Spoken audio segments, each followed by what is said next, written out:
Ahí está grabando.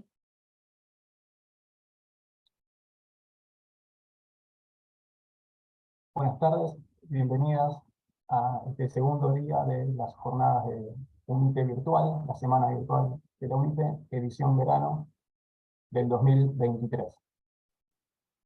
Hoy vamos a escuchar a Yelén Colosimo con su presentación titulada Las memorias en el cine, representaciones fílmicas del terrorismo de Estado.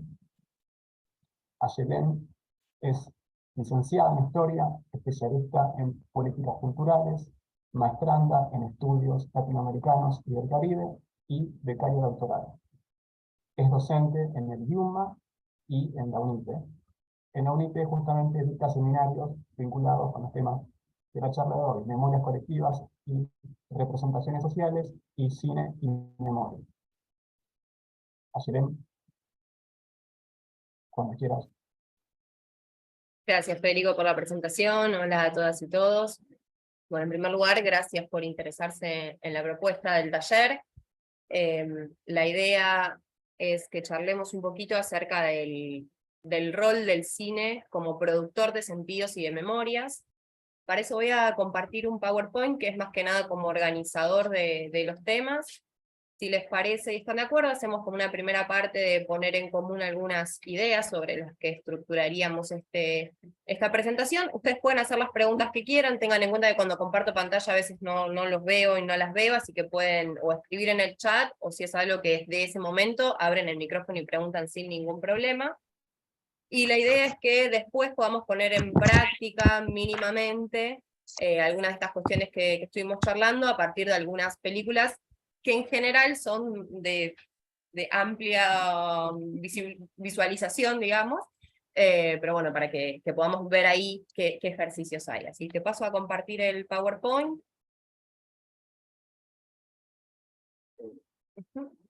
Avísenme si se ve, si no se ve. ¿Estamos bien? Sí, perfecto. Tengo que darle un frío.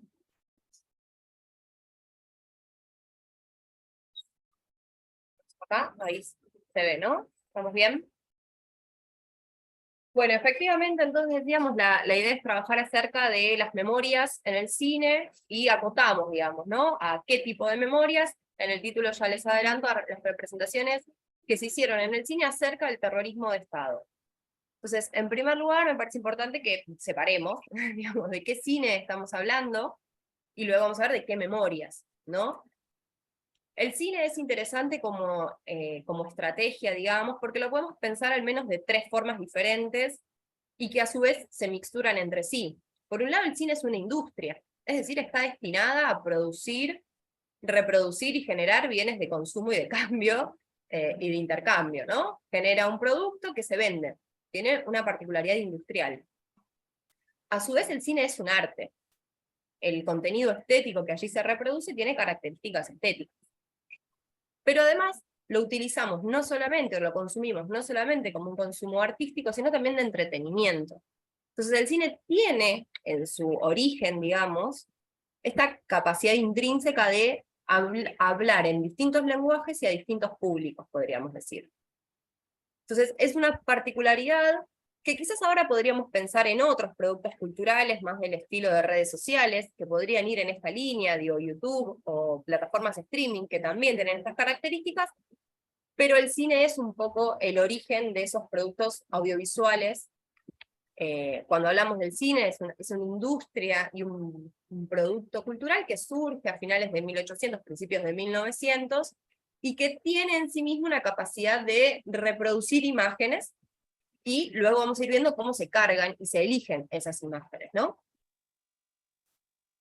En particular, y la propuesta que les traigo, un poco por los gajes del oficio, digamos, de buscar algo de la historicidad que tienen estas producciones cinematográficas, y esta posibilidad de politicidad. ¿Qué quiero decir con la historia en el cine, digamos? Una película, vemos una película cualquiera. En general, me arriesgaría a decir que todas, pero vamos a ser un poco menos grandilocuentes y decir que algunas tienen la capacidad de hablarnos de, por lo menos del momento de producción, ¿no? De por qué eso que se está produciendo en ese momento y se convierte en un consumo cultural es un interés en esa sociedad de ese momento, que a veces es disruptivo con lo que viene ocurriendo a nivel social, y eso es un evento para analizar, y a veces es acompañando el proceso social, ¿no? En general, viene más en este segundo tipo. Y entonces podemos utilizar, y un poco la propuesta es que veamos estas películas un poco en tanto fuentes históricas y desde ya no artísticas, digo, no vamos a ver producciones estéticas. Mi propuesta es no analizarlas estéticamente, básicamente porque no es esa mi formación, pero sí tratar de verlas como constructoras y reproductoras de distintos mensajes que tienen que ver con un posicionamiento histórico, situado, contextualizado. Ahora, rápidamente podemos pensar que existen al menos tres grandes tipos de películas. Películas documentales, las cuales no dudaríamos de su capacidad de reproducción histórica. Ponemos History Channel y vemos cualquier documental en el que nos cuentan sobre Hitler en general, que es uno de los temas preferidos del History Channel, ¿no? Segunda Guerra Mundial, nazismo, holocausto, Hitler. Bueno, ahí no dudamos de que ahí hay un interés de reproducción de un contenido histórico. Digo ese, pero también hay otros tipos de documentales, no tanto en ese formato, sino más bien ficciones documentales, pero que tienen ese interés de reconstruir un proceso histórico en términos documentales, mostrando fuentes, mostrando testimonios, ¿no? Tienen un poco estas características, son más cortas, no son largometrajes. Después tendríamos películas históricas, ¿no? Aquellas que son una ficción, y que en esas películas están tratando de reproducir un proceso histórico. Pongo ejemplos para que nos sirvan, no son de las que vamos a hablar, pero la película sobre Belgrano, la película Revolución sobre el cruce de los Andes, 300, Gladiador, digamos, ¿no? Películas en las que hay, en la misma ficción, una reproducción de un proceso histórico, con una lectura histórica, con una decisión cinematográfica de elegir determinado relato histórico para narrar.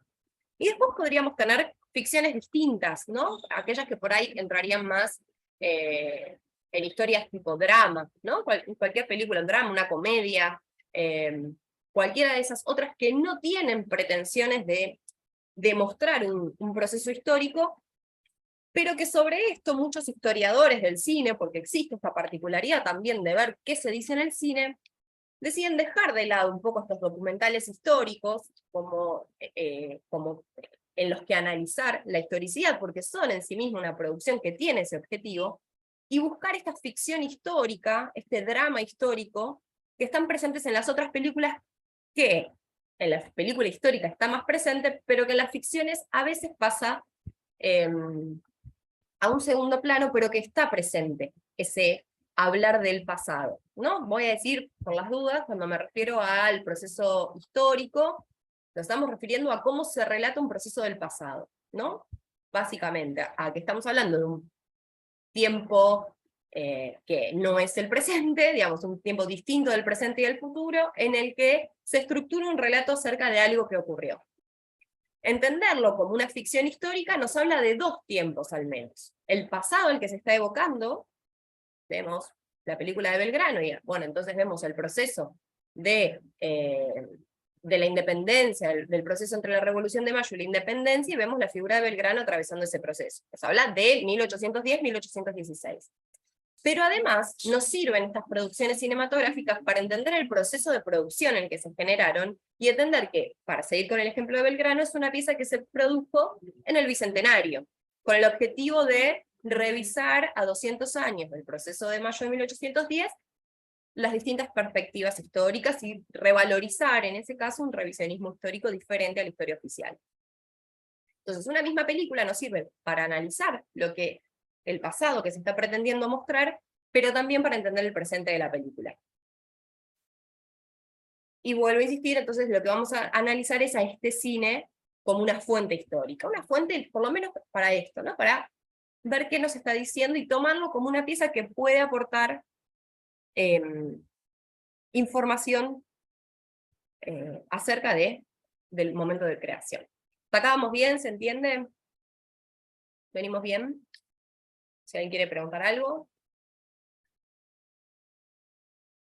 Vamos entonces al proceso de qué memorias, digamos, ¿no? Si separamos en dos el título, ¿qué cine? ¿Qué memorias? Bueno, ¿qué entendemos por memoria?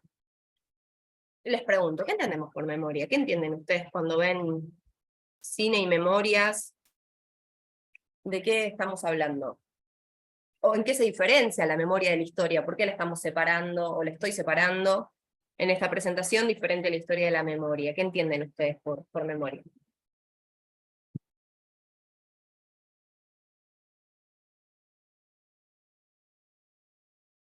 ¿Alguien se anima? No corren las diapositivas, dice... Ah, ok, perdón. Esperen, ¿eh? ¿No están viendo la que dice en blanco qué memorias? No se ve eso. Ok. Si lo dejo así, sí. ¿Esto no lo vieron entonces? Ah, esperen, no estoy compartiendo. Perdón.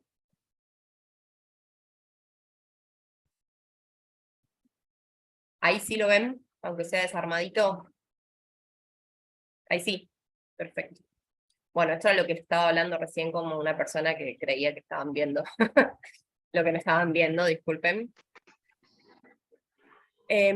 Ahí van diciendo en el chat que la memoria son recuerdos, son los debates por la reconstrucción y la explicación del pasado, llevan al presente cuestiones del pasado, perfecto.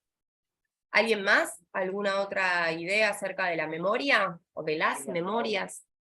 Sí, un proceso así para recuperar procesos, hechos pasados, a veces es voluntaria y otras veces involuntaria. Se Ok. supone que la memoria del cine debe ser voluntaria. Bien, buenísimo. Vamos bien. ¿Alguien más?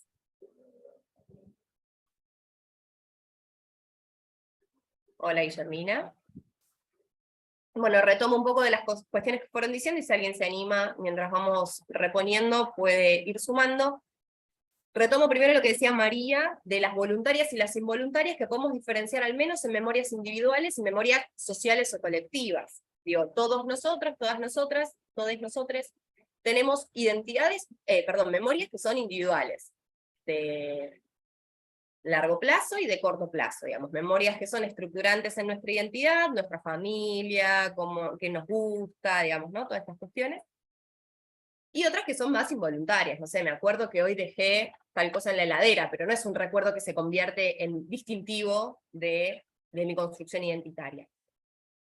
Acá vamos a hablar de las identidades, de las memorias sociales, que tienen algunas particularidades que son recuerdos, desde ya, no son sinónimos, digo, la memoria está compuesta de recuerdos, pero como bien decía alguna compañera, es la hilación de esos recuerdos, es cómo se establece un relato entre esos hechos que decidimos recordar, y ojo acá, también los que decidimos olvidar.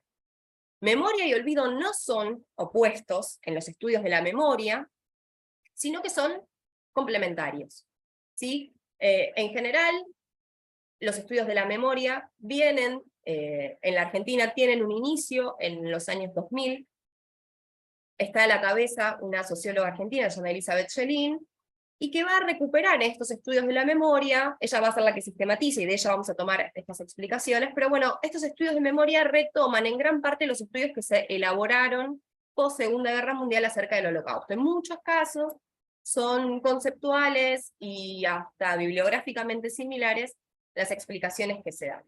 En primer lugar, decimos es una elaboración de un pasado, que decidimos como grupo recordar y elaborar y transmitir. Ahora, hay una pregunta, y acá creo que la respuesta va a ser unívoca, pero la vamos a hacer. ¿Todas y todos en la Argentina tenemos el mismo recuerdo de lo que ocurrió en la dictadura cívico-militar?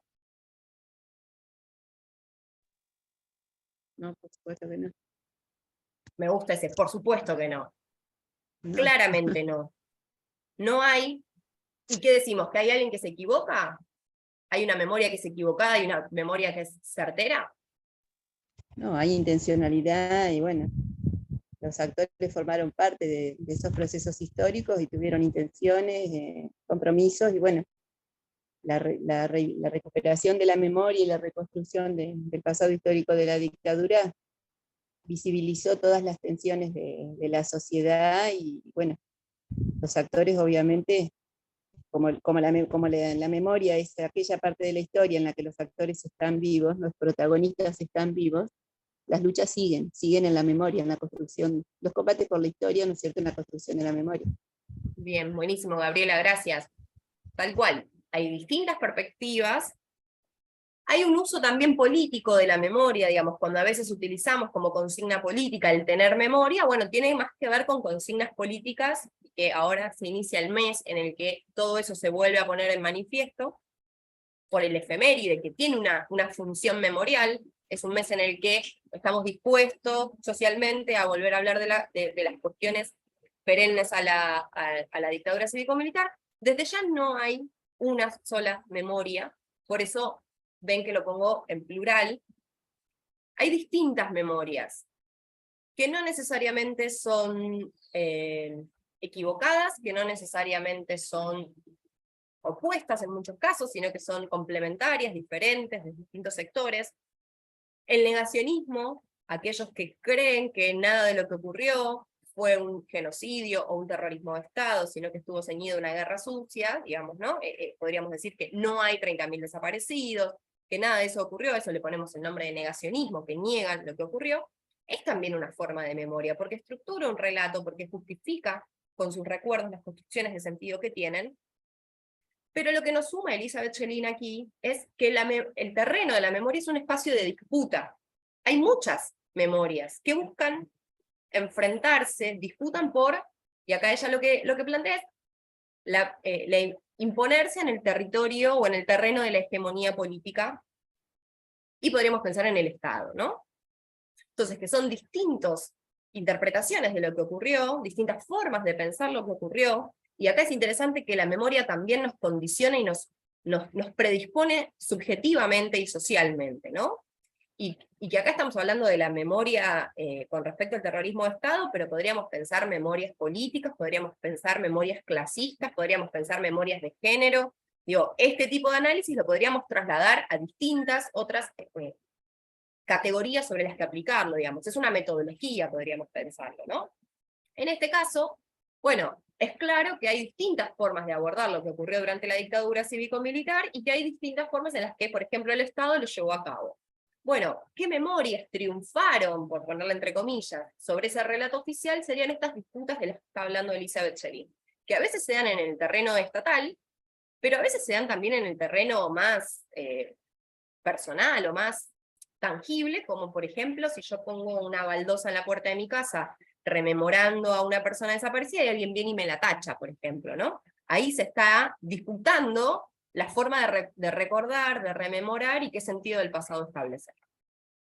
Entonces, para ponerle ahí un poco de conclusión, bueno, las memorias son un relato de qué es lo que ocurrió en el pasado, y es importante que la memoria no es estática, va a ir modificándose, porque justamente los recuerdos y los elementos que componen esa memoria, en muchos es social desde ya y en muchos casos es política también. Entonces, cómo se va reposicionando esto, va modificando nuestro sentido de las memorias. Que la multiplicidad de memorias conviven y que disputan. Decíamos, la memoria colectiva o social es una selección, no acordamos todo, elegimos sobre qué cosas, sobre qué fechas, sobre qué sujetos, sobre qué sectores sociales, recordar. Y que no es solamente un recordar el pasado, sino tratar de ponerlo en práctica en el presente. La memoria tiene esto de este vínculo, este puente entre el pasado y el presente. Tiene un sentido en el presente, no es solamente el hecho ocioso del recuerdo. Ocioso quiero decir como inútil, pero tampoco porque sea inútil, pero quiero que se entienda como pasivo, vamos a decirlo menos agresivamente. No tiene un ejercicio pasivo, sino que por el contrario tiene un hecho activo sobre el presente. Recordamos para algo, para modificar el sentido que se le asigna a algo en el presente.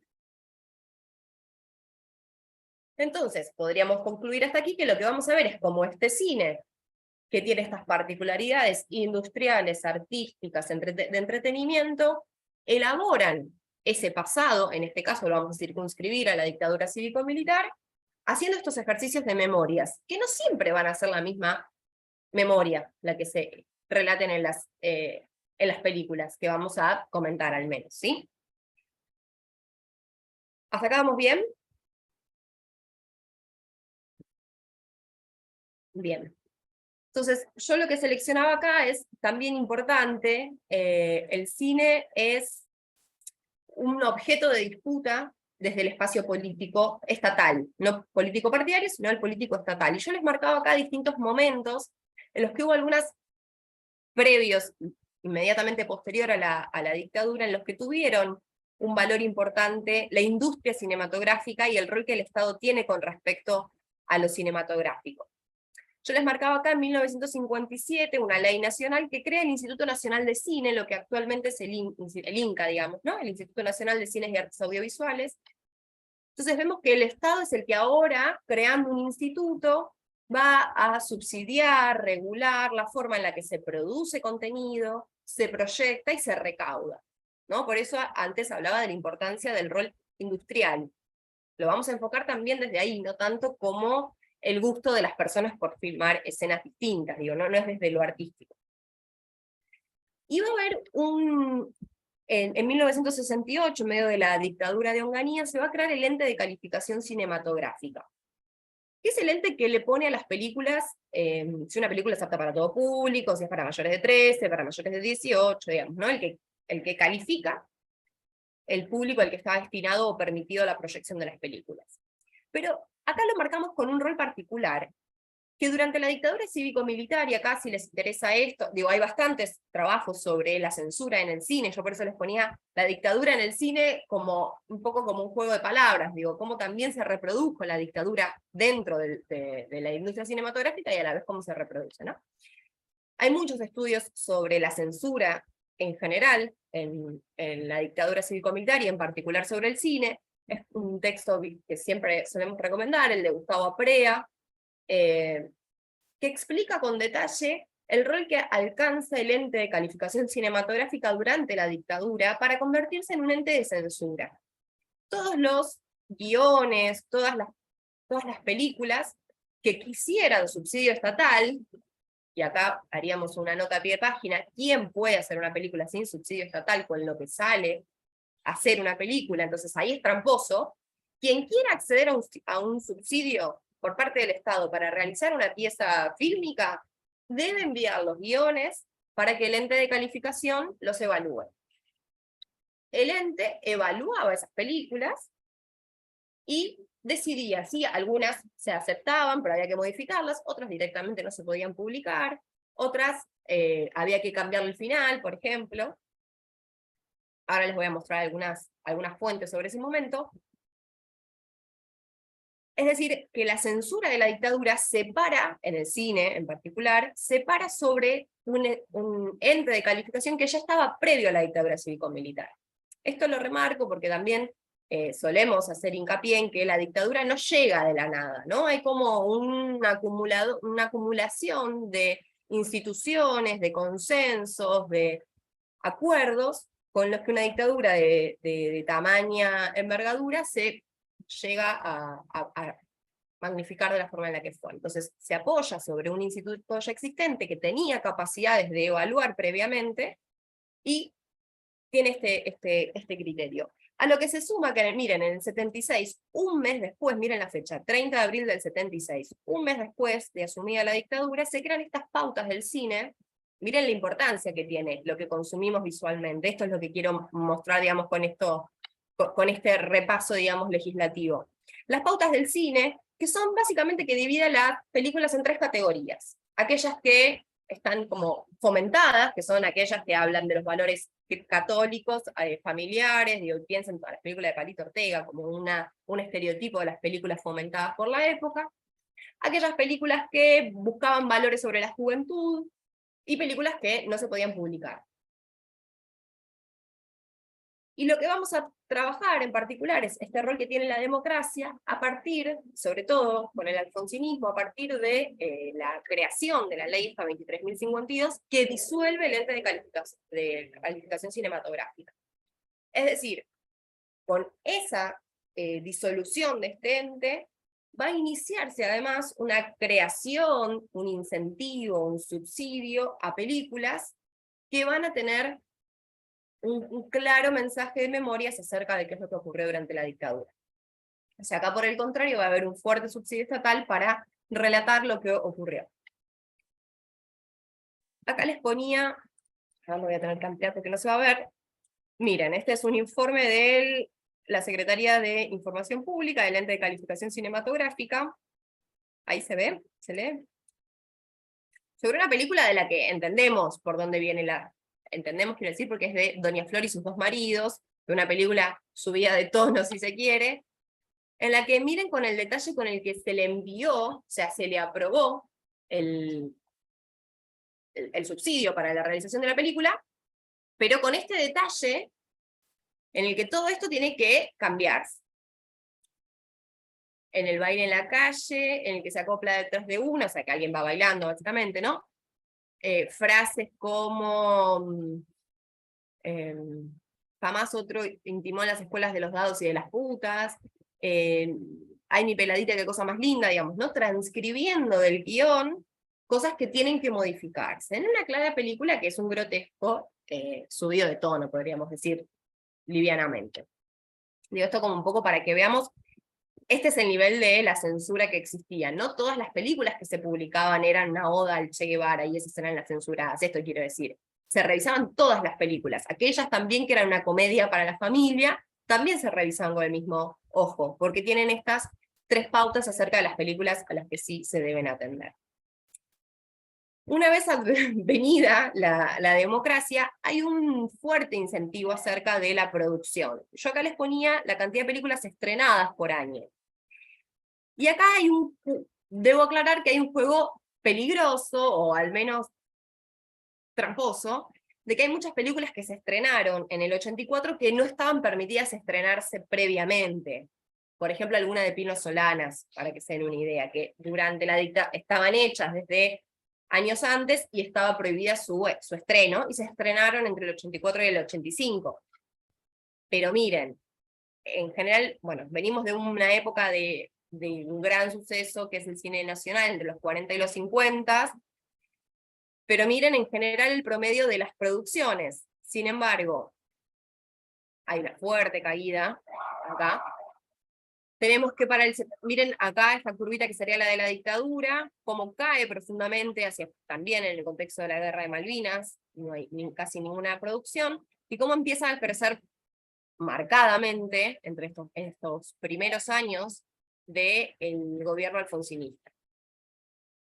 Luego va a continuarse, esto lo vamos a seguir viendo. Claramente, periodo de crisis económica, miren 88-90, hiperinflación, crisis económica, caída grotesca del estreno de películas, digo, todo, por eso me interesaba ponerlo en los términos industriales el cine, ¿no? Digo, todas las crisis económicas, las crisis sociales y políticas se van a ver también manifestadas en las producciones o en los estrenos, al menos, insisto, estrenos comerciales. No quiere decir, y sobre todo en el 2001, que haya muchos documentalistas que de una forma under o de una forma más improvisada realicen documentales, digamos, ¿no? Pero que se estrenen comercialmente. Y como decíamos antes, en general, que se estrenen comercialmente, bien implicado de la atribución de algún subsidio económico por parte del Estado. Decimos que de las películas que se estrenaron en el 83, bueno, vamos a decir por lo menos durante el gobierno alfonsinista, podríamos diferenciar entre las películas sobre la dictadura, ¿no? Vamos a hablar sobre la dictadura. Miren, de un total de 237 películas, 55 películas en ese gobierno hablan sobre lo que ocurrió en la dictadura. Tenemos un 25% de las películas producidas y estrenadas durante el alfonsinismo hablan acerca de lo que ocurrió en la dictadura cívico-militar. Desde distintos enfoques, y algo de eso es lo que vamos a continuar charlando más adelante, digamos, ¿no? Pero hay un interés de parte del Estado de llenar de contenido esa industria, ¿sí? Y hay una vocación artística de utilizar ese medio como un vehículo de memoria también, de utilizar eso como una forma en la que hacer llegar a aquellos que no conocieran, denunciar, visibilizar algo respecto a sus producciones de memoria. Después yo acá he marcado un poco llegando hasta el 2015, que igual podríamos llegar hasta la actualidad, porque vamos a ir viendo que la forma en la que se aborda la dictadura va a ir cambiando, y algo de eso es lo que quiero que charlemos después.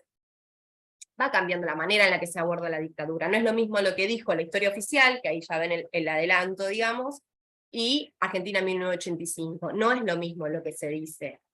Hay distintas formas de interpretar, y hay otras películas que vamos a mencionar, en el que ya no hay tanto que mostrar cómo torturaban, cómo secuestraban. No hay que hablar de la gravedad de los crímenes de lesa humanidad. A veces empiezan a funcionar ficciones dentro del contexto de la dictadura cívico-militar.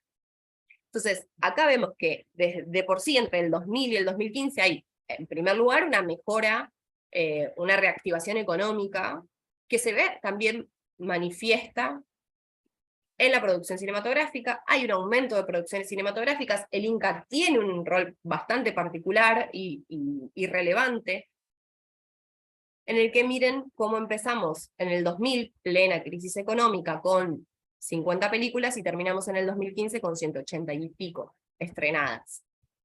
Claro, hay 15 años de diferencia. Desde ya hay también un desarrollo audiovisual, un interés por lo audiovisual, hay más gente que se dedica al audiovisual, eso también es importante. Pero, miren, se triplicó la producción. No todas estas sobre la dictadura, desde ya. Entonces, con esto, digamos, esto sería como un poco el paraguas con el que vamos a charlar acerca de algunas películas. Hasta acá, preguntas, comentarios, dudas, opiniones.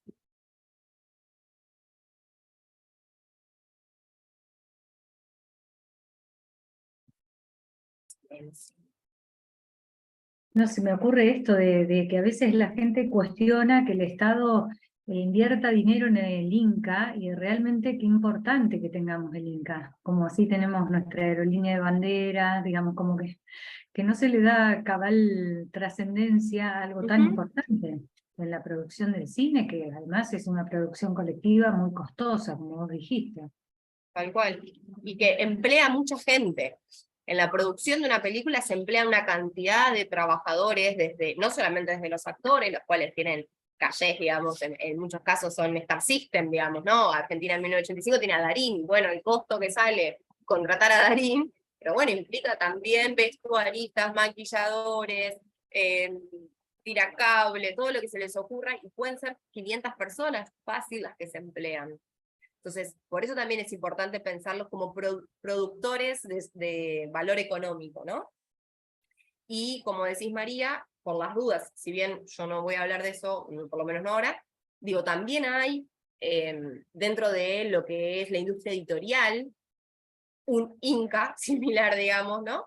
De los libros, hay también en teatro, proteatro, hay una ley de mecenazgo, o sea que hay uno puede tener una gran idea, pero si no tiene los medios para llevarla adelante, queda en el plano de las ideas. Entonces, que eso se pueda convertir en la industria cultural requiere de financiamiento, privado o estatal, de algún lado tiene que salir el financiamiento, ¿no? Entonces el Estado acá, en un Estado interventor, en un rasgo particular, tomó siempre cartas en el asunto, no es que a partir de determinado momento, vemos que desde 1957, o sea, no le vamos a poner nombre a nadie, pero no es desde los últimos años, digo, es algo que viene de larga data, el interés también por el Estado en esta producción. Y que, además, las películas tienen, y esto les cuento un poco como dato de color, también el Estado, en las películas, en todas las películas, en todas las salas, se queda con una parte de las cantidades de entradas vendidas. Digo, es parte también del impuesto, digamos, con el que se queda. Entonces es un sistema que les conviene financiar, porque si no también son todas las salas de cine tienen un porcentaje que deben pasar cine nacional. No solamente se pueden pasar los grandes tanques hollywoodenses, sino que tiene que haber una parte que muestre cine nacional, ¿no? Justamente esa es como, digamos, la contracara del acuerdo del subsidio. Pero desde ya el Estado tiene un rol ahí importante. Y también hay películas que son antiestado, digamos, ¿no? No es que necesariamente el subsidio aplica, no es solamente propagandístico, aunque ha sabido serlo. Si les parece, empezamos entonces a charlar sobre algunas películas, que seleccioné algunas, pero si sale que alguien quiere comentar sobre alguna otra que más o menos hayamos visto, podemos hacerlo. Seleccioné como más estereotipadamente algunas. La historia oficial. ¿Les presentes en la sala la vieron? ¿Sí? El primer Oscar argentino. La historia oficial. ¿Qué se acuerdan? ¿Qué ocurre en esta película?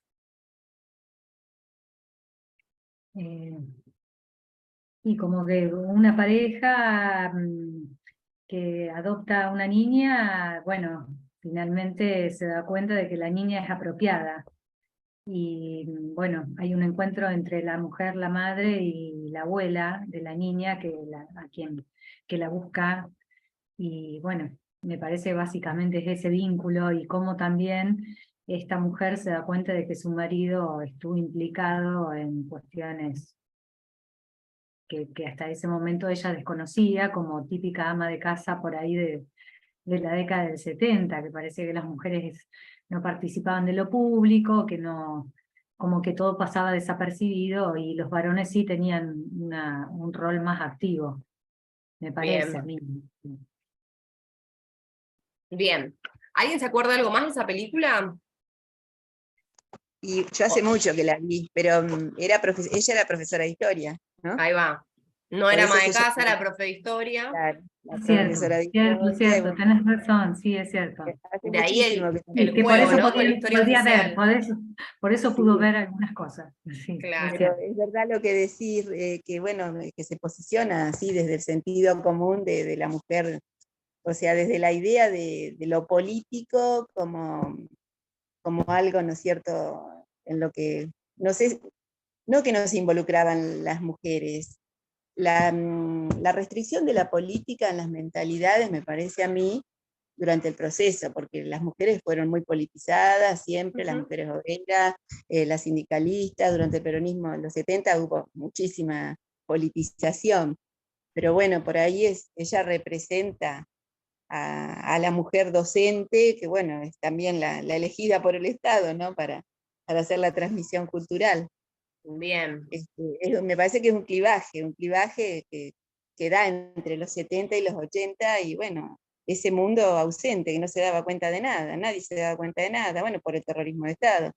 Pero la gente, bueno, a todos nos ha pasado, yo también vivo en Bolívar, y uno dice, bueno, nos conocemos todos, ¿no? Y a veces pienso, y gente conocida, y no se hablaba, no se hablaba. Entonces, la historia oficial es eso también, ¿no? bueno, vamos a ver cuál es la historia oficial, porque Es de qué perdonen, manera ¿no? Como, contarlo. Sí, me claro, acá parece. pensemos Mi que opinión, el perdón. director de esta película Sí. decide cada una de los diálogos, de las escenas y de los gestos que ocurren en una película. Eso es un dato no menor, porque muchas veces hay dos cosas que son importantes decir cuando analizamos películas con los ojos del presente. Son con los ojos del presente, ¿no? Por eso yo decía, veámoslas en claves de fuentes históricas. Bueno, esa película producida en el 85. ¿Qué valores están marcando ahí? Hay algo que está repudiando y hay algo que está celebrando. Digo, tiene un objetivo de memoria esa película. Algo está queriendo contar. Entonces, como vos decías, Gabriela, hay decisiones, digo, que ella sea profe de historia, que ella sea docente. Bueno, que sea profe de historia le da como un yaitecito más, que sea docente es también como algo bastante estereotipado de una mujer trabajadora, digo, que sea docente, pero acá es profe de historia, y acá le sumo, digo, que esto me parece que es el juego para que sea la historia oficial, ¿eh? Esto ahí me parece que no es más que una vueltita ahí. ¿Alguien más la vio? Así no les spoileo mucho, pero no.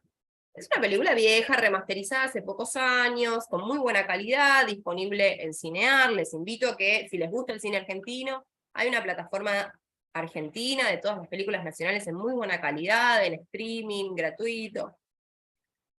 La historia oficial, medio que entonces paso en base a lo que fueron contando María y Gabriela, es una familia de clase alta, no es cualquier familia argentina, es una familia acomodada, en la que, como bien decía María, se ven con una niña adoptada, en la que nos hacen creer, o suponemos, entendiendo los diálogos de Norma Leandro, no sabe de la procedencia de la beba. Que un día su marido llegó con una bebé, ellos no podían quedar embarazados, no habían otras formas legales de resolver esa situación, y el marido llegó con un bebé y ella no preguntó nada, ¿no? Que ella no se da cuenta de la gravedad que eso tiene hasta que una amiga que regresa del exilio le cuenta lo que ella vivió en la persecución política. Y le cuenta que donde estuvo detenida había mujeres embarazadas que las hacían parir y que no veían más a sus bebés. Ese es un poco como, digamos, lo que le induce a ella a pensar o a sospechar que le está queriendo decir algo a ella, ¿no? Empieza como un poco por ahí algo medio sospechoso a buscar. Bueno, en los recorridos, digamos, que ella va haciendo, vemos que su marido en realidad no es solamente un don nadie, sino que está vinculado con empresas internacionales, en las que, en una cena en la que participan, hay también jefes del ejército, ¿no? O por lo menos militares, hay gente uniformada.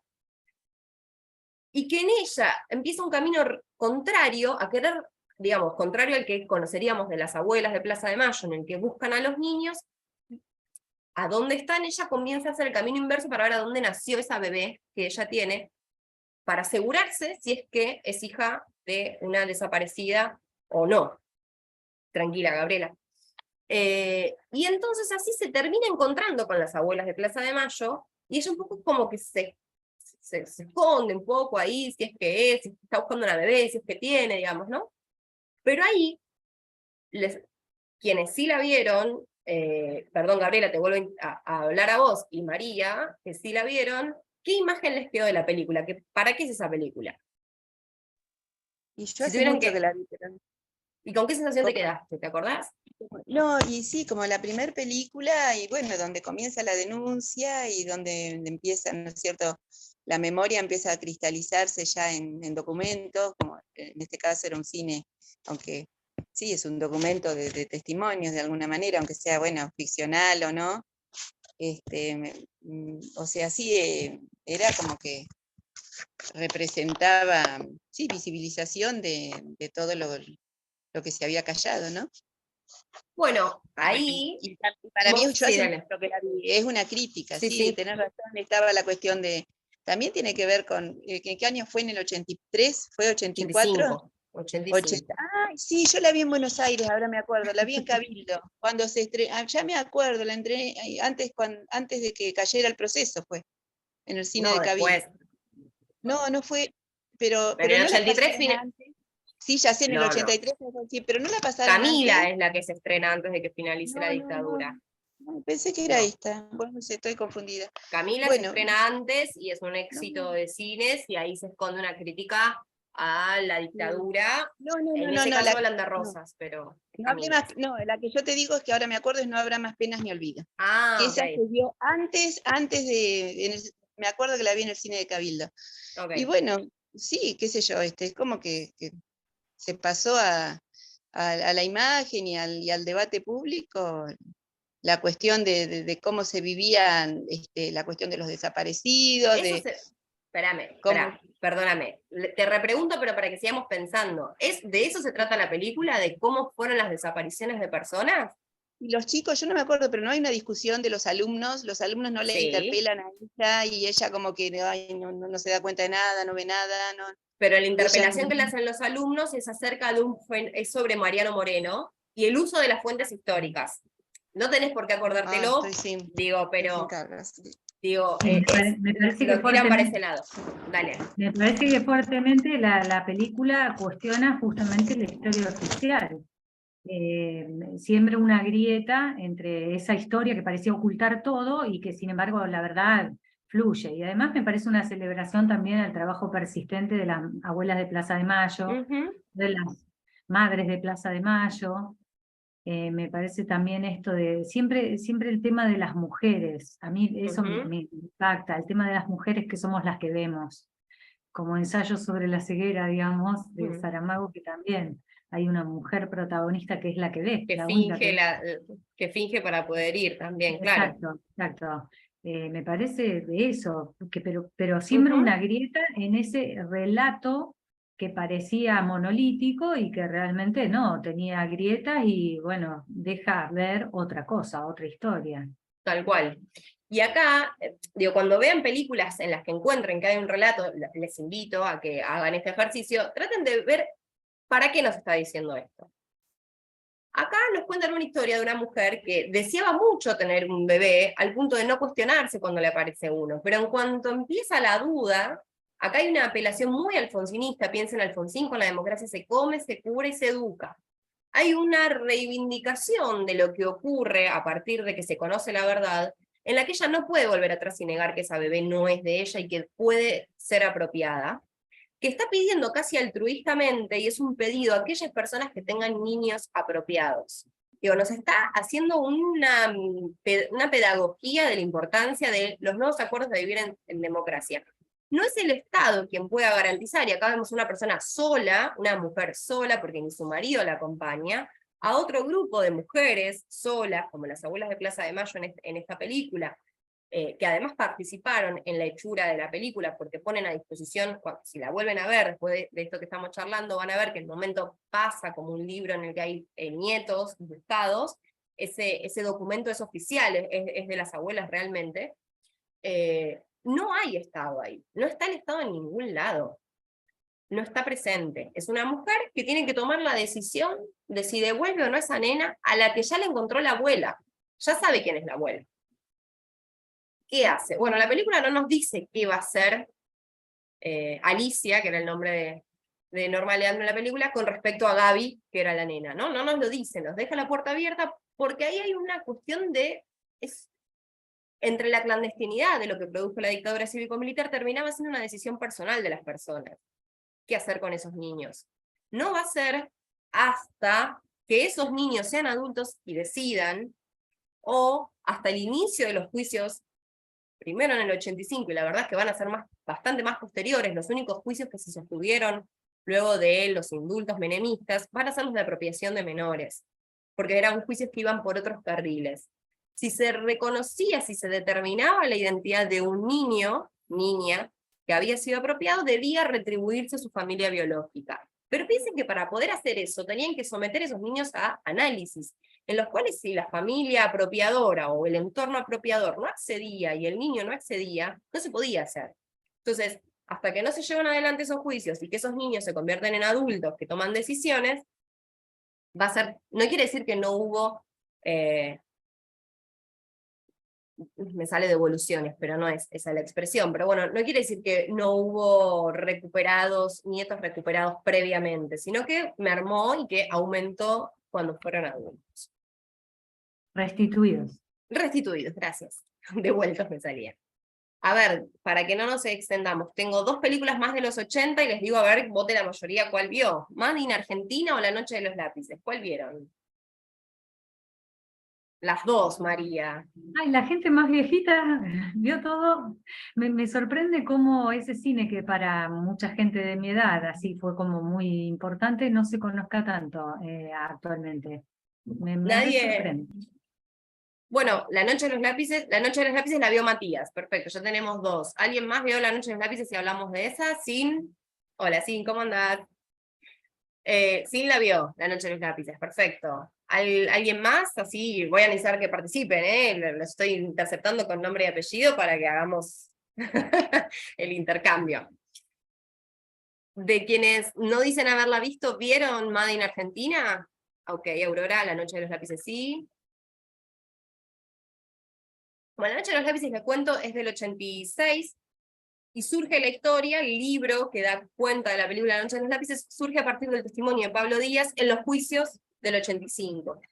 Ahí es donde empieza a surgir esta idea, mejor dicho, conocerse lo que ocurrió con los jóvenes de La Plata, luego de la movilización y el reclamo por el boleto estudiantil, que así es como nos lo cuentan en la película, y se lleva a cabo el libro, que si no me equivoco es de La Madrid, si no me equivoco, el libro. Y luego se hace la película en el 86, que se ha convertido en un ícono, como que es imposible, en general, hablar de La Noche de los Lápices sin pensar en Y rasguñan las piedras, imaginarse la historia de amor entre Pablo y María Claudia Falcone, y algunas cuestiones que quedaron muy grabadas en la memoria cultural, en la memoria visual de lo que quedó asociado a La Noche de los Lápices. Perfecto, ya tenemos una mayoría rotunda que ve La Noche de los Lápices.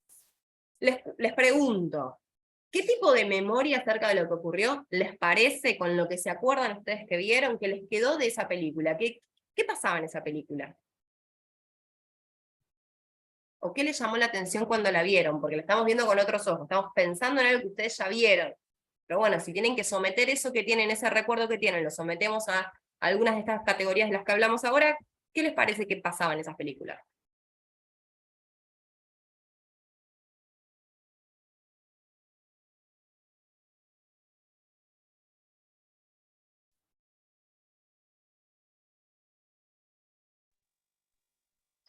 Lo que yo me acuerdo,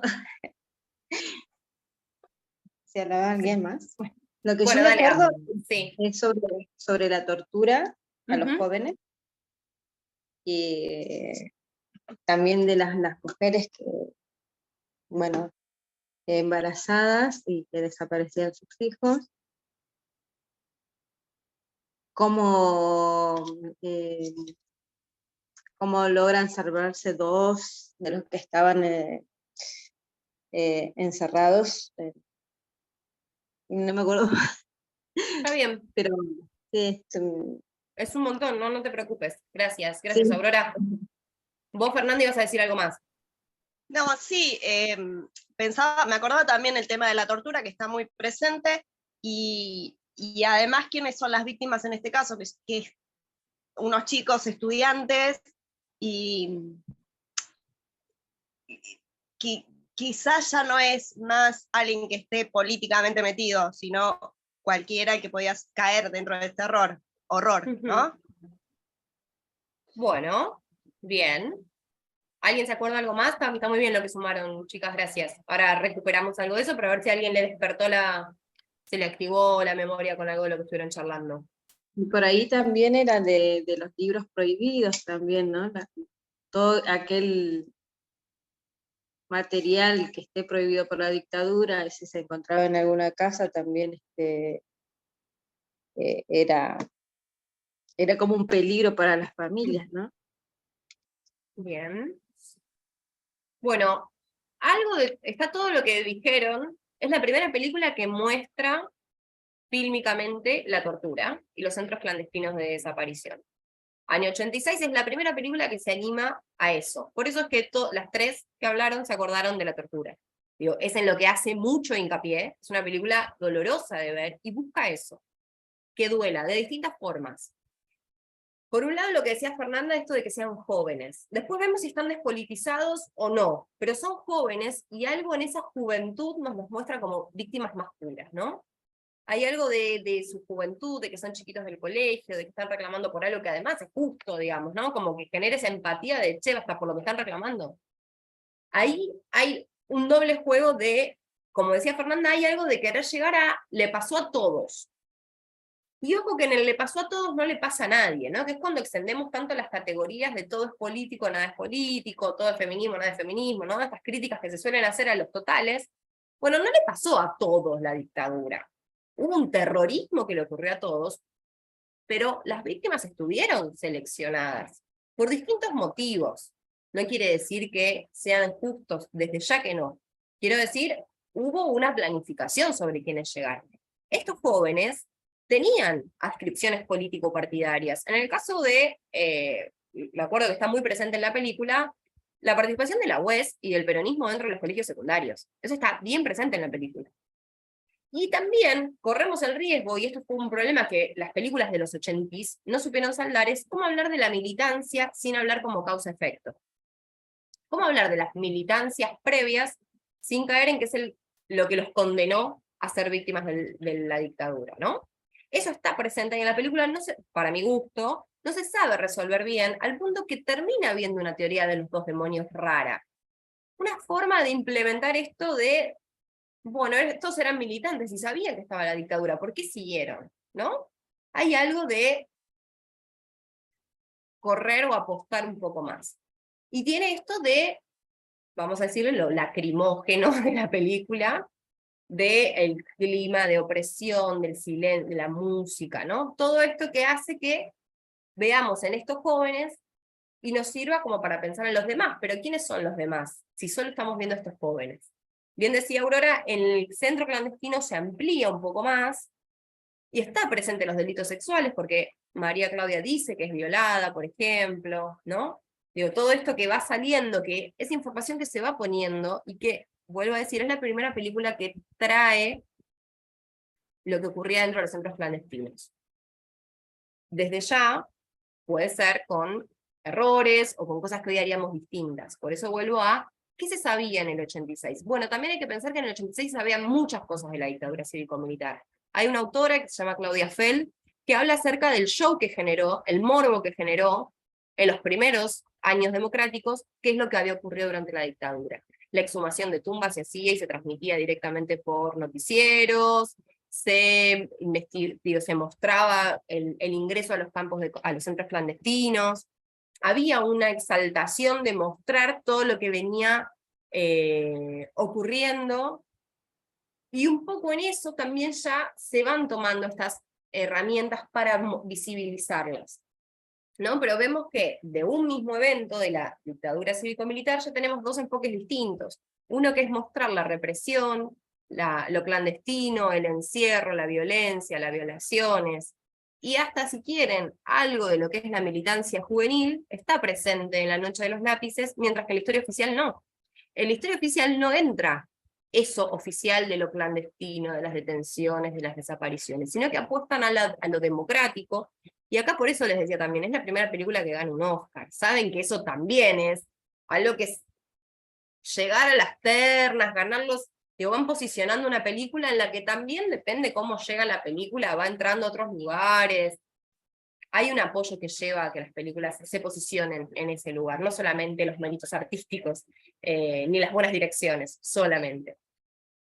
Digo, esa fue la película que salió al mundo para mostrar lo que ocurrió en la dictadura. No nos muestra nada de lo que ocurrió en la dictadura.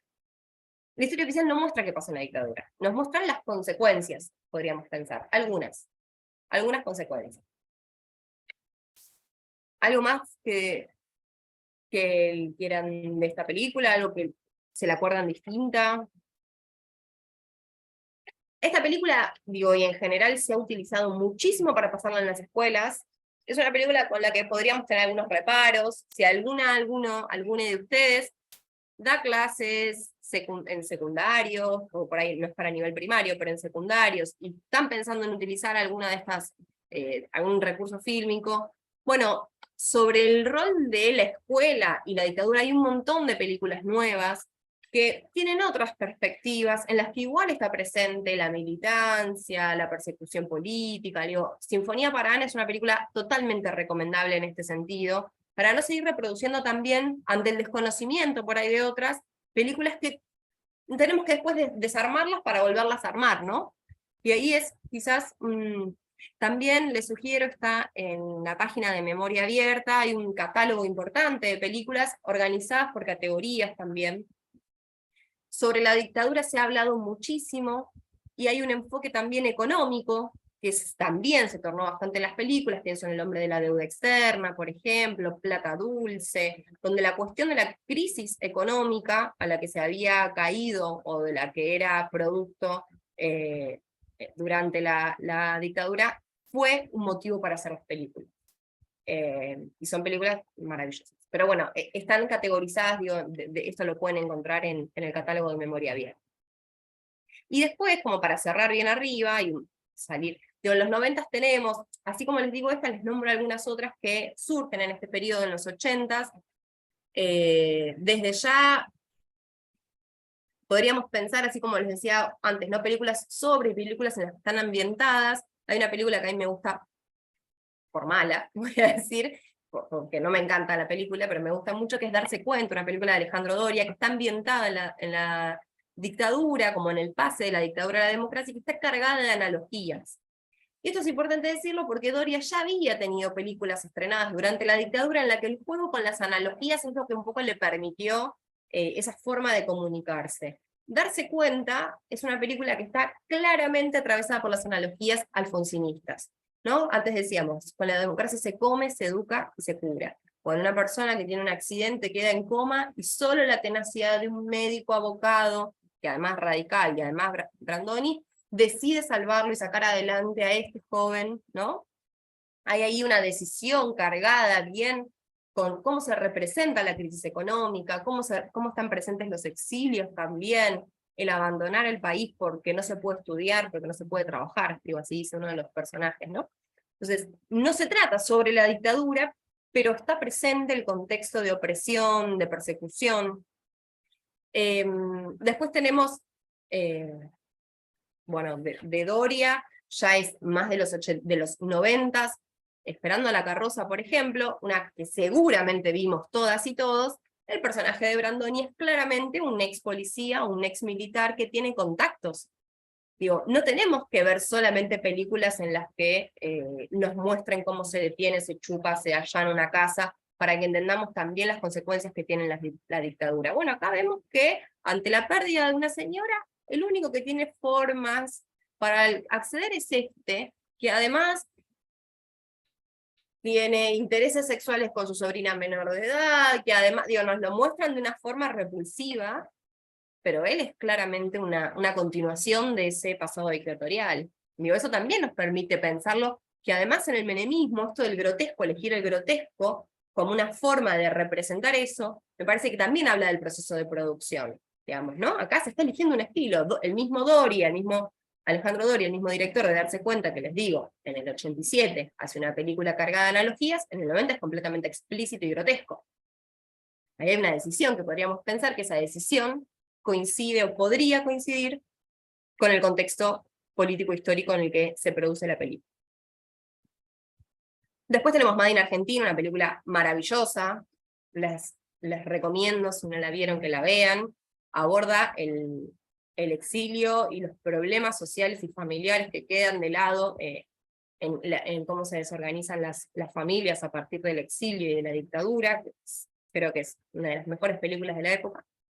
Y después tenemos, como les digo, igual 58 películas en estos periodos. No les voy a nombrar las 58, pero hay muchísimas, y de distintos estilos, ¿no? Desde El amor es una mujer gorda, Mirta de Liniers a Estambul, digo, como muchas, muy diversas, hasta una que ganó el Oscar, para volver a la historia oficial. Durante los 90 hay una caída acerca de la cantidad de producciones de películas sobre y ambientadas en la dictadura. Podríamos resaltar al menos dos. Una es Un muro de silencio, Lita Stanley, es del 92, les decía, tiene una coproducción canadiense, y ahí hay un interés de ver cómo contar y cómo posicionarse como sobreviviente en la democracia, que podemos ver si nos gusta o no, pero me parece que es un ejercicio interesante el rol del sobreviviente y qué hacer después, ¿no? Y después en el 98 una película que estimo habrán visto muchas y muchos, Garage Olimpo, que acá ya recupera mucho y viene a traer con mucha más información, y que es una película que se produce después de que Silingo, en Hora Clave, cuenta acerca de los vuelos de la muerte. Entonces es la primera película que muestra detalladamente cómo se produjeron los vuelos de la muerte y cómo se arrojaron vivos las personas al mar. Y de la forma en la que es narrada, coincide tal cual con los relatos que hizo Silingo en esa entrevista. Pero además, todas las decisiones, Bechis ahí, que es el director, la verdad que tiene una exquisitez de decisiones, todo lo que ocurre son testimonios que están presentes en el Nunca Más. Todo lo que le ocurre a los personajes circundantes está presente en testimonios reales de sobrevivientes. Hay una decisión de no ficcionalizar, o sea, de ficcionalizar, pero no de inventar historias, digamos, ¿no? Después vamos a tener un auge de cine de, podríamos decir, hijos, de los hijos de desaparecidos, que para cerca de los 2000 ya también van etariamente convirtiéndose en sujetos productores. Y si les digo Albertina Carri, ¿la conocen? ¿Vieron la película Los Rubios, por ejemplo? Ahí hay una nueva cuestión que se trae como una consecuencia, digamos. La Alicia de la historia oficial, que no sabía qué hacer con los hijos, acá vemos a los hijos sin saber qué hacer con la historia de sus padres, ¿no? Es una hija que desde un estilo documental, pero también ficcional, además usando mucho recursos más de juego, van a ver que si la ven, tiene Playmobil, tiene como, saca un poco de escena, sale ella, no es, es autobiográfico, pero ella no está siempre en escena. Vemos ahí entonces el problema por la identidad. Otro problema que hasta que no lo traen los hijos a la luz, no era un problema previamente, ¿no? También es importante acá decir que en el 94 se organiza la organización Hijos con puntitos, digamos. Sí, Fernanda, ahora después lo pasamos. Hijos con puntitos, digamos, la asociación, la organización de hijos, y los scratches, que van a tener una luz pública en los 90 que va a ser, ¿no? Va a haber una imposibilidad o una denuncia a ese olvido y esa impunidad que buscan instalar los 90.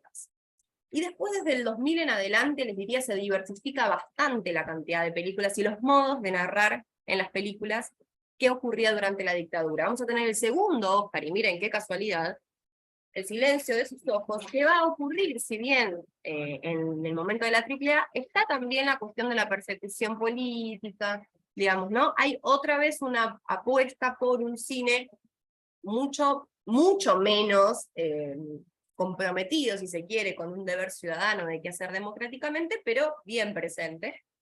Y después 1000 películas, que no, a esas sí no te las podría enlistar, Fernanda, desde, como les decía, Sinfonía para Ana, La mirada invisible, La larga noche de Francisco Sanctis, Rojo, que es una película que está en Netflix, que les recomiendo con muchísimo ahínco, es una gran película, que buscan ya otras narrativas, porque ya no hay tanto que decir sobre lo que ocurrió, porque eso ya es medio conocido. Hay ahora formas de interpretar y devolver esa memoria, esos recuerdos, y traerlos al presente, en el que se vinculan con hechos diferentes con respecto, por ejemplo, a responsabilidades sociales. ¿Cuál es la responsabilidad civil que tuvieron aquellos que hubieron allanamientos o que vieron una casa vacía y se llevaron cosas? Esas personas no necesariamente son negacionistas, o esas personas no necesariamente estuvieron vinculadas civilmente con la pata represiva de la dictadura. Pero como sociedad que vio eso, ¿qué rol le queda? Bueno, la película no responde qué rol le queda, nos muestra gente llevándose cosas de la casa, ¿no?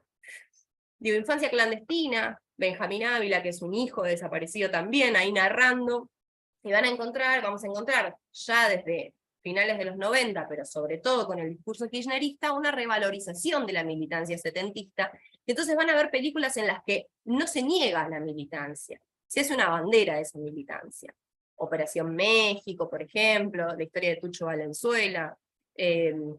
Por otro lado, por ejemplo, un documental también muy lindo, Seré Millones, del PRT, mostrando cómo fue un robo al Banco de Desarrollo. Digo, como muy diverso, y hay muchas producciones en las que no se niega el pasado, también de la lucha armada, también de la militancia política. Y ahora vamos a la última, que no podríamos hablar de cine y memoria sin hablar de Argentina 1985, la que se muestra como la tercera película argentina, ahora que estamos juntando terceras cosas de todo, la tercera película ganadora o prometedora de ganar un Oscar en este momento. ¿Esta sí la vieron todos y todas? No, Fernanda, no. La mayoría sí la vio. Sí. ¿Qué les pareció cuando la vieron?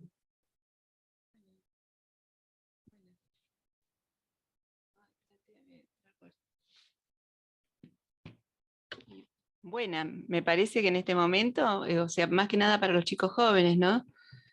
Que no vivieron esa etapa, es como que, bueno, instala el tema, se ve lo que fue el juicio. Es para destacar realmente, porque bueno, en Argentina hubo un juicio. Ok. En ningún país, creo que en ninguno de los otros países de Latinoamérica se logró un juicio a las juntas, ¿no? Creo que en Brasil no, en Uruguay tampoco. Bueno, en Chile por supuesto que no. Pero sí, por lo menos los chicos se involucraron y bueno, abre el debate, abre la lectura, bueno, hay mucho más, pero está. Está bien, vamos, bueno, me quedo con eso de, hay algo de trasvasamiento generacional, que claramente a generaciones como la mía no vivimos la dictadura, sin embargo hay digo, consumos editoriales, audiovisuales y demás que nos pueden acercar a comprenderlo. Bien. Ahora, vos decías además, instala el tema. Bueno, ahí tenemos lo que decíamos al principio del cine como vehículo de memoria. Piensen que cada vez que se estrena una de estas películas, esta porque tuvo una publicidad enorme. Realmente eso que pasó fue publicidad. Sí, sí, obvio. Esa publicidad que tuvo generó que se vuelva a hablar sobre el juicio de las juntas, el real. Y es cierto, un montón de gente, un montón de jóvenes, y ya ahora sí, por ahí jóvenes más, mucho más jóvenes, no tenían ni idea que había ocurrido. Exacto. Ahora, salgamos de eso y veamos qué nos muestra la película, volvamos a la premisa que les dije al principio. Todo lo que ocurra en la película es decisión, en este caso, de Santiago Mitre. Sí. Porque no está filmado el juicio. Sí, te iba a preguntar, Santiago Mitre, ¿qué onda Santiago Mitre? Porque, bueno, no, con ese apellido no sé bien para dónde, porque en realidad me parece que ante el gran cuestionamiento que vivimos de la justicia, bueno, que hablamos de partido judicial y todo eso, que se ponga otra vez en valor la importancia de los juicios a la Junta, que creo que eso sí es un hito a nivel mundial, me parece que algo quiere decir, pero no sé para dónde juega este chico Mitre. Viene con un Su apellido familia, sí, oligárquico, yo sé pero que él no es sé. como Buena muy pregunta. lejano, no sé. Yo vi otras películas de él y no son necesariamente oligárquicas ni negacionistas, ni en reivindicación de su tatarabuelo. Tiene alguna propuesta, sí, una forma bastante interesante de producir películas. Les recomiendo, ahí él tiene la Concagua, si no me equivoco se llama, La Cordillera. La Cordillera, en la que también hay ahí un repensar las relaciones políticas, más bien como cínicamente, digamos, ¿no? Como medio críticamente. Pero no podría asegurarte que él no tiene intereses de defender a su familia, y yo ya, de eso yo no sé. Pero bueno, sí, pobre o no, carga con ese apellido en segunda línea. Ahora, sí pasaron los juicios, decimos, ¿no? Bueno, la película traer una bandera que es real. Argentina fue el primer país en el Cono Sur en inmediatamente terminada la dictadura y comenzado el gobierno democrático, iniciar un juicio civil, no es menor tampoco, porque es la anulación de la justicia militar para la apertura en el plano civil de un juicio a los militares. Eso ocurrió, perfecto. Ahora, ¿encontraron algo en la película con lo que ustedes saben de sus usos ciudadanos y sus conocimientos varios de la Argentina? ¿De silencios en la película? Cosas que no se nombran, personas, Sí, colectivos de personas que no se nombran y que son relevantes. sí, sí. A ver, ¿Quién? ¿cómo se llama él?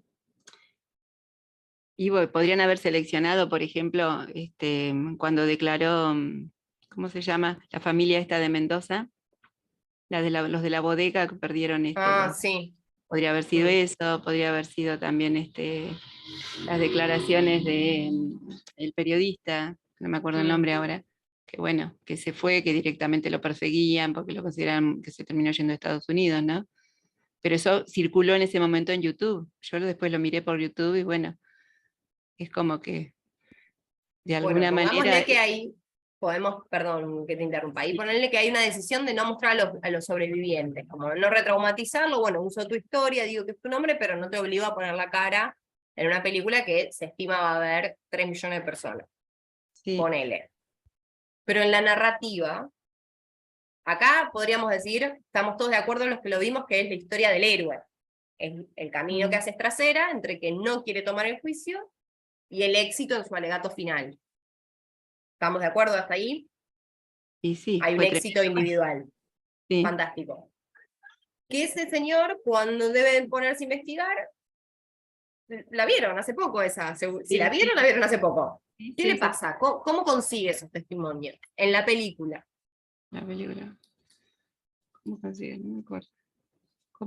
¿Cómo consigue los testimonios? Como para sostener su causa. Él dice, una de las cosas que tenemos que mostrar es la sistematicidad de este plan. Claro. Sale Y él solito con sus acompañantes y van a entrevistar gente y a pedirles que declare. No hay sí, ningún organismo ahí. ahí hay un silencio que el director está haciendo. Les cuento, digo, para que no extenderles en una reflexión que por ahí cuesta o no está saliendo. No están los organismos de derechos humanos, y es imposible hablar, o es incorrecto al menos, no imposible porque lo hizo, pero es incorrecto hablar de la postdictadura y de la importancia de la democracia sin nombrar los organismos de derechos humanos, que además tuvieron un rol clave. Tanto Madres, como el CELS, como la PDH, fueron organismos que contribuyeron en la toma de denuncias y que aportaron su archivo a la CONADEP. Claro. Sin esos organismos, la CONADEP no tenía la cantidad de denuncias. Hay una decisión ahí, como decía antes María, de revalorizar algo del sistema judicial en tanto, digamos, como forma personal, pero no como revalorización del trabajo que hicieron los organismos de derechos humanos. Es una gran película, que se quiere legitimar vos decís que se quiere legitimar al Poder Judicial. No, al fiscal es trasera. No, es trasera. Es trasera. Y a Molino Capa.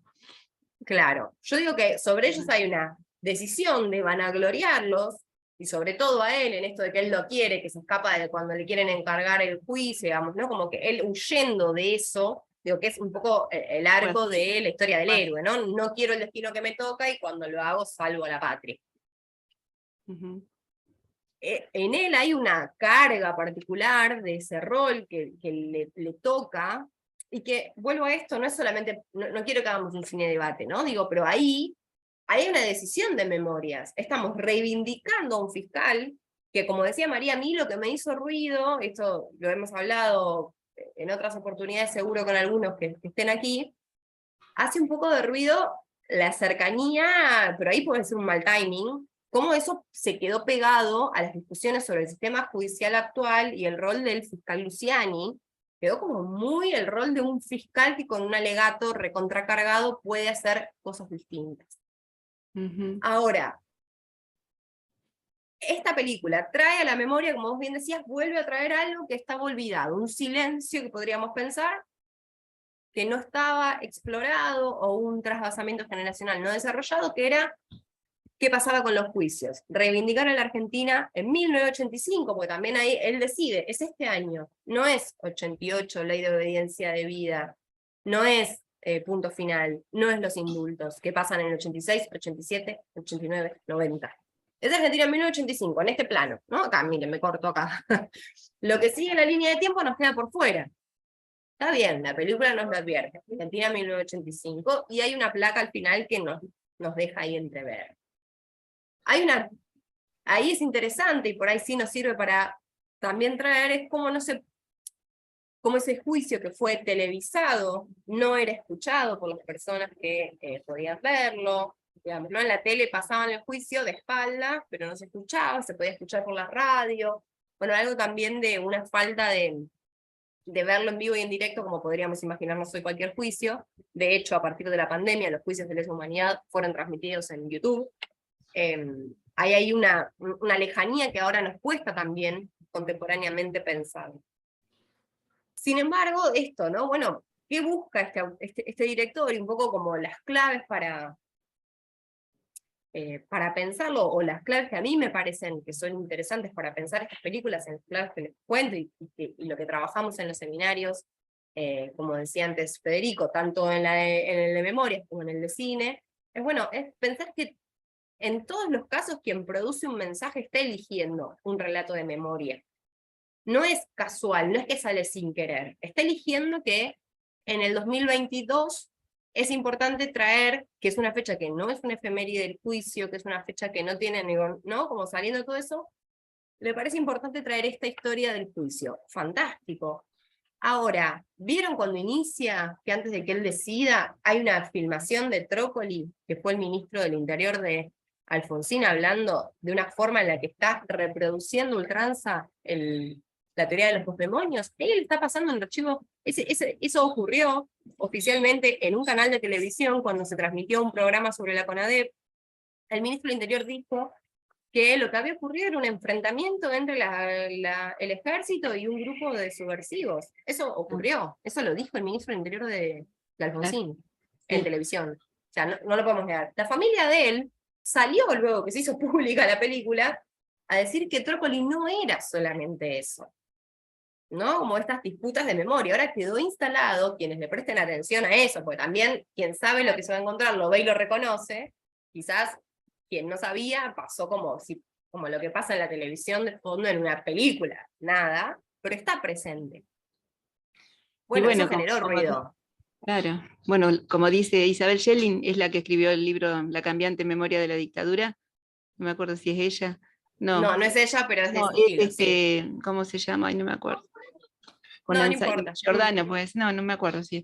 Bueno, pero también es eso, se refiere, tal vez esta película de alguna manera, yo no sé la intencionalidad, todo eso no lo sé, pero tal vez está pintando esa época, ¿no es cierto? Porque vos decís, ese pasaje, bueno, de salir del trauma, de lo que fue la dictadura, lo que fue las Malvinas, volver a la democracia, la economía destruida, todo.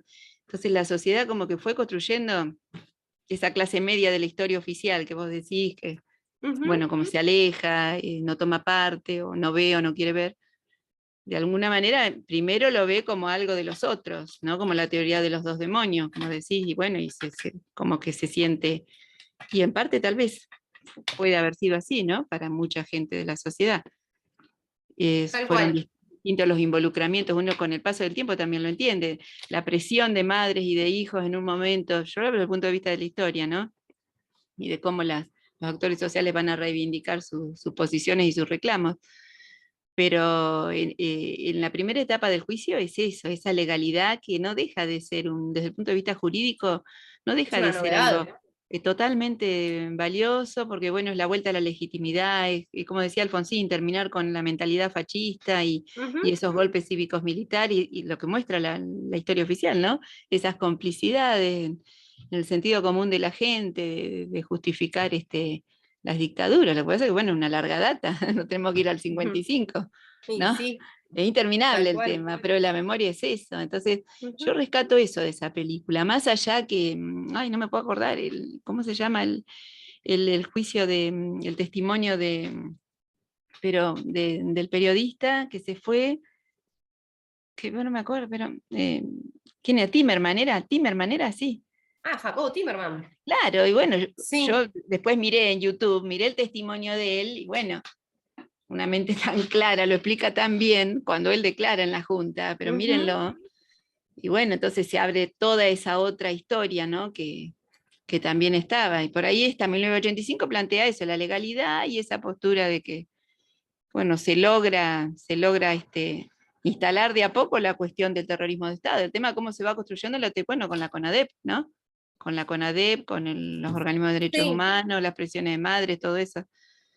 Sí, No por eso sé, yo te decía, vos como nos decís puede que por ahí gustar o como no, que, como pero que es puede un ser silencio, no se me había ocurrido a mí, sí. no se ven los organismos, solamente aparecen en dos momentos madres, una Pero no, cuando va a hablar con él y le dice, bueno, y ahora va a hacer algo trasera, porque ahí queda en entredicho que la justicia es la misma que negaba los habeas corpus hasta hacía 5 meses. sí, Es la no las misma que le dejaban negó entrar, a las madres sistemáticamente, no las dejaban entrar al juicio, con el y las pañuelo. dejaban entrar con el pañuelo, y al final se lo pusieron, o sea que también, Bueno, pero eso esas creo son que las está dos en la película. intervenciones. Sí. Elegir hablar del periodo de postdictadura sin mencionar a los organismos es una decisión para mí equivocada. La película nos puede gustar, y digo, a mí me generó todo lo mismo, que me generó risa, me emocionó, digo, cumplió todas sus expectativas. Ahora cuando digo, che, ¿y para qué hizo esto? Si le podría decir que ya existía, que existió la CONADEP y se hizo antes. La publicación del informe él nunca más se hizo antes del juicio. ¿Por Sí. qué decir que Estracera tuvo que salir a buscar él las personas que, digo, ahí hay una decisión de mostrarlo individualmente? Y este es el ejercicio que, lo que les decía, bueno, leer estas, que lo podríamos leer con todas las películas, ¿eh? Si vemos una película hoy sobre el peronismo, si vemos hoy una película sobre la Segunda Guerra Mundial, la que quieran, cualquier periodo histórico, podemos ponernos estos anteojos y decir, ¿por qué me está diciendo esto? ¿Cuál es el proceso de memoria? Porque no es que siempre es subjetivización ni segmentación, son decisiones. Y en el caso del cine es muy claro que hay una persona que si no le gusta cómo salió, lo corta y lo vuelven a hacer. Digo, Sí. ¿no? Tenemos esa particularidad, no me gusta cómo dijiste esta frase, volvamos a hacerlo, hasta que me guste y me parezca que quiero que sea así. Bueno, tiene esta particularidad de que todo lo que queda queda en la película es lo que quieren que quede. Claro. Bueno, entonces no hay cosas azarosas. ¿Podemos pecar de sobreanalizar la obra? Sí, podemos pecar de eso. Puede ser que haya cosas que el autor no vio, puede ser cosas que le prestamos atención y que hubiéramos querido que dijeran y que no dice. Eso también existe ese problema, como pasa con cualquier obra artística. Sin embargo, en una película tan reciente, con tanto renombre y que fue un boom, bueno, es interesante pensar, ¿por qué esta película ahora? Como decía antes María, bueno, pero ¿está hablando del sistema judicial de ahora? ¿O está diciendo que tendría que ser como ese? Que en realidad ese en la película está diciendo, che, ojo, antes me negabas los habeas corpus. Claro, ¿No? sí. Como que hay una crítica medio caracolesca, como que se vuelve siempre sobre sí misma. Bueno, es solamente, porque no es documental, porque si fuese documental está esto, bueno, mostremos lo que ocurrió, pongámosle voces a lo que pasó y nos van contando. Tampoco es eso, es una recreación, una reinterpretación y una reconstrucción del relato en 2 horas, en un tiempo extenso para lo que son las películas actualmente, pero hay también una decisión de darle densidad a lo que ocurre.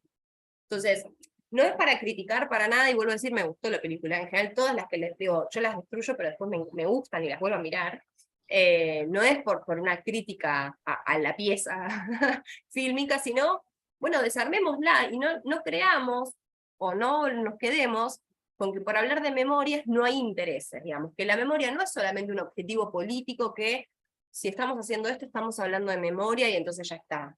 No, ojo, existen muchas memorias, podemos no estar de acuerdo con lo que se está diciendo, y en ese no estar de acuerdo se cristalizan distintas perspectivas del proceso de memoria del que estemos, y entender al otro de otra forma, digamos, ¿no?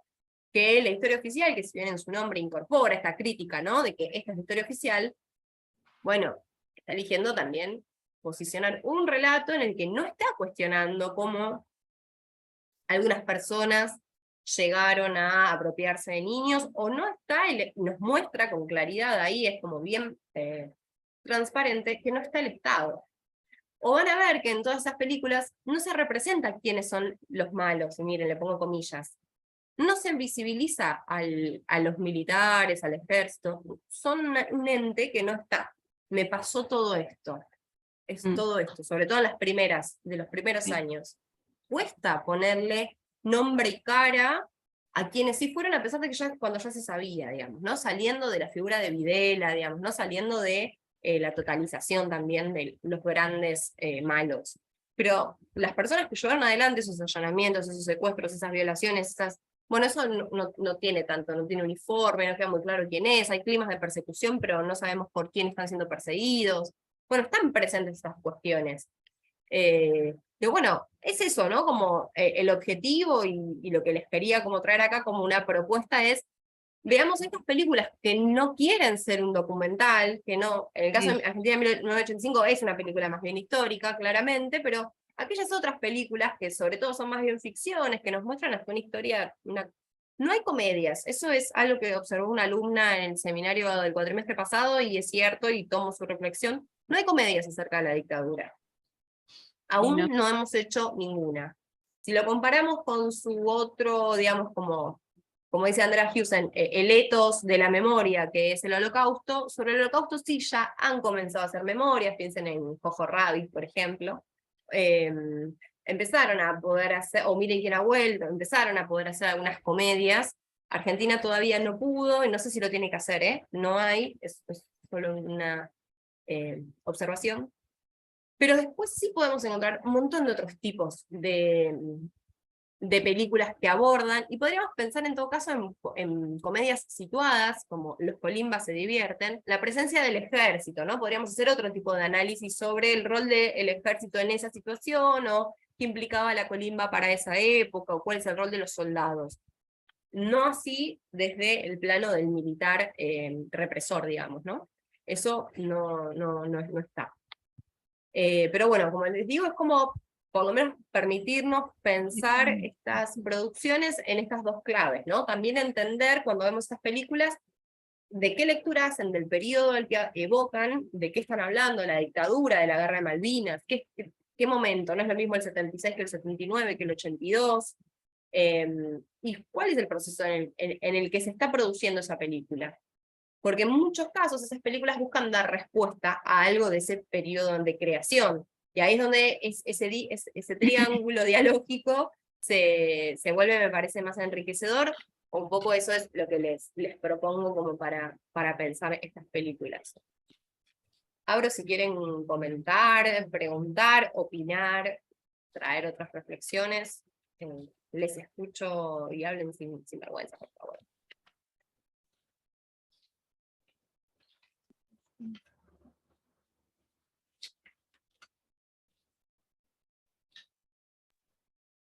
Pensaba en la falta de comedias. También que no es una película, pero Capusotto tuvo sus personajes vinculados con la militancia y con la policía, sus mensajes culturales, por ejemplo, el policía que denunciaba a los hippies, o mostraba cómo eran los hippies, supuestamente. Bueno, ahí hubo algún tipo de, no en cine, pero algún tipo de humor sobre la dictadura. No sé si sirve para algo como representación audiovisual, pero se me ocurría ese ejemplo. Sí, tenés razón, está ahí, y sin embargo, pienso que es el policía contra el hippie, que no es el subversivo, digamos, ¿no? Como que es gracioso porque lo podríamos aplicar, pero no es el militar contra el subversivo, en términos abstractos de estereotipados, digamos, ¿no? Y cuando sí, claro, después Bombita Rodríguez, digamos, como trayendo ahí sobre la lucha armada, pero gloriosa, digamos, en la primavera camporista sería como la militancia armada ahí como de festejo en el picnic montonero. Ahora, después del exilio, por ejemplo, del tener que irse, no sé, de la desaparición, ahí no sé. Pero es verdad, bueno, la televisión podría ser que, está bueno lo que marcas para diferenciar que yo no trabajo televisión, porque también me parece inabarcable, debo decir, porque como que la televisión es un mundo mucho más amplio, pero que es cierto, en la televisión pueden haber otros relatos, sobre todo así, más de unitario, pero ahora que digo también, muchas de estas películas son pensadas para la reproducción televisiva. Digo, pensemos no sé, por volver al mismo ejemplo, Esperando la carroza la hemos visto en Telefe más veces que, no sé, que Los Simpsons. Digo, hay algo de pensar estas películas como repeticiones, bueno, me salió algo muy de los 90, perdón, pero digo, de esto el sábado a la tarde en Telefe se veían este tipo de películas. Bueno, ahí hay algo de pensarlos también para un lenguaje de reproducción, de llegar a más gente, ¿no? Por eso al principio lo ponía como el entretenimiento.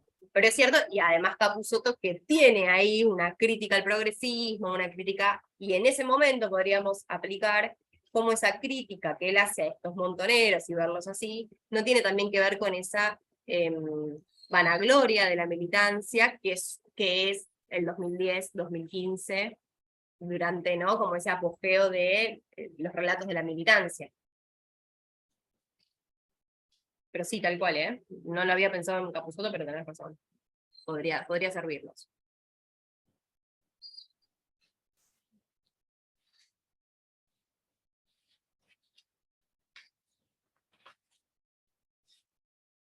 Gracias a los comentarios ahí, Claudia, Nadia. Sí.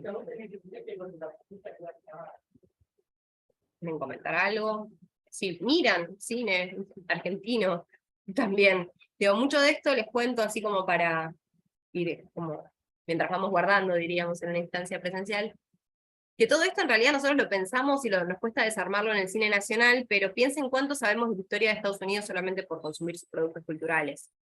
¿No? Hay algo de eso, cómo se instala esa memoria cultural en los consumos culturales, que es bien efectiva y propagandística, que sabemos qué pasó o cómo se celebra el 4 de julio, lugares que conocemos, no sé, estados, banderas y cuestiones que están cargadas en estos consumos culturales y que, bueno, que esas elecciones también tienen, o piensan en Vietnam, todas las películas que hablan sobre la guerra de Vietnam y lo que implicó para Estados Unidos esa pérdida.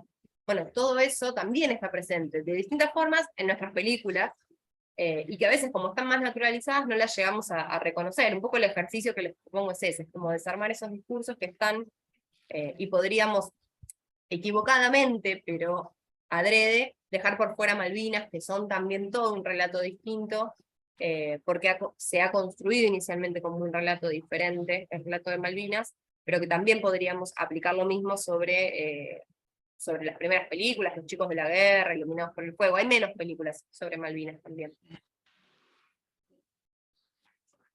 Primo. ¿Qué va a hacer? ¿Cómo se llamaba? Ahí La les de estoy... los traidores, era también esa película. Los traidores también, ¿no? Era una película, no me acuerdo. Los traidores se llamaba, Puede no me ser. acuerdo, ese autor, que es un conflicto entre el sindicalismo, ¿no es cierto? Pero no me acuerdo exacto, y bueno, sí, bueno, plantea Bueno, todo esto. vos antes nombrabas No habrá más penas ni olvido, y es bien del contexto previo Sí. entre el 73 y el 76, 75, las luchas dentro del, digo, ahí está bien presente, pero bueno. Y Sí, Los traidores también tiene como algo grotesco al final. A mí no me gustó, esa pero no la vi. me chocó mucho. Y era un conflicto, yo no me acuerdo si era sí, me parece que era en la época, no me quedó claro si era con López Rega, y había que normalizar el sindicato, y en realidad es una traición a los trabajadores, ¿no? Y bueno, está la lucha entre los movimientos, ¿no es cierto?, de izquierda y el sindicalista, y la corrupción del sindicalismo, pero... Y bueno, y no me acuerdo el autor, es buena, es muy buena la película, que termina con que los despiden a todos. No me Bueno, no acuerdo. contaste el final. Sí. No, pero plantea también la crisis interna del sindicalismo y del peronismo, ¿no? Bueno, ahí les puse un listadito con algunas de las que fui nombrando, pero bueno, hay muchísimas más. Les Yo no, sugiero yo que no las pasen... veo. ¿Dónde? Perdón, no, perdón, lo copié, pero me quedo con un mensaje individual. Esperen que... ¿dónde se la pongo? Ahí las puse. Son muy pocas, pero son un poco las que les fui mencionando. Realmente, bueno, vuelvo a decirles, en el catálogo de memoria abierta está justamente las categorías y las divisiones, pero bueno, hay un montón, hay muchas que están disponibles en Cinear, es una plataforma, vuelvo a decirles, gratuita, la verdad que vale la pena. Así que si no hay más comentarios, les agradezco a todas y todos su participación, su interés, sus comentarios y su participación. Bueno, muchísimas gracias. A ustedes. Muchas gracias, bueno, un gusto participar. No sé si tenés que decir algo de cierre, Federico, perdón. No, muchas gracias. Excelente por vos. Gracias a vos.